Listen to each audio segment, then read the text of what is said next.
பிரியமானவர்களே, இன்றைய ஜெபம்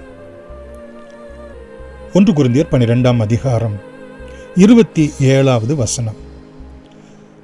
மகா இரக்கமும் கிருபையும் உள்ள எங்கள் அன்பின் பிதாவே, ஒவ்வொரு திருச்சபைகளும் ஆண்டவராகிய இயேசு கிறிஸ்துவனுடைய சரீரமாயும் தனித்தனியே ஒவ்வொருவரும் அவயவங்களமாய் இருக்கிறபடினால் உம்மை நன்றியோடு கூட நாங்கள் உம்மை ஸ்தோத்திரிக்கிறோம்.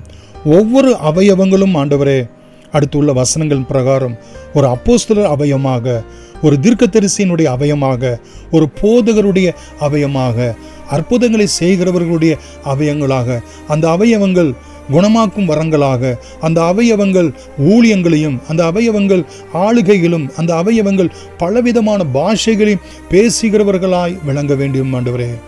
தகப்பனே, அது மாத்திரமல்ல, 31வது வசனத்தின் பிரகாரம் தகப்பனே, நல்ல ஆவியின் வரங்களை பெற்றவர்களாய் இன்னும் அதிகமான மேன்மையான வழியை உபதேசங்களிலே சத்தியத்திலே அடைகிறவர்களாய் காணப்பட சபை கிறிஸ்து இயேசுனுடைய மகிமையான சரீரமாய் தனித்தனியே வல்லமை உள்ள ஜீவன் உள்ள கர்த்தருக்கு மகிமையை கொண்டு வரக்கூடிய அவயவங்களுமாய் விளங்க ஆண்டவர் நித்தமும் அனுகிரகம் செய்தருளும்படி இயேசுவின் நாமத்தில் நன்றியோடு வேண்டுகிறோம். ஜீவன் உள்ள பிதாவே, ஆமேன். God bless you.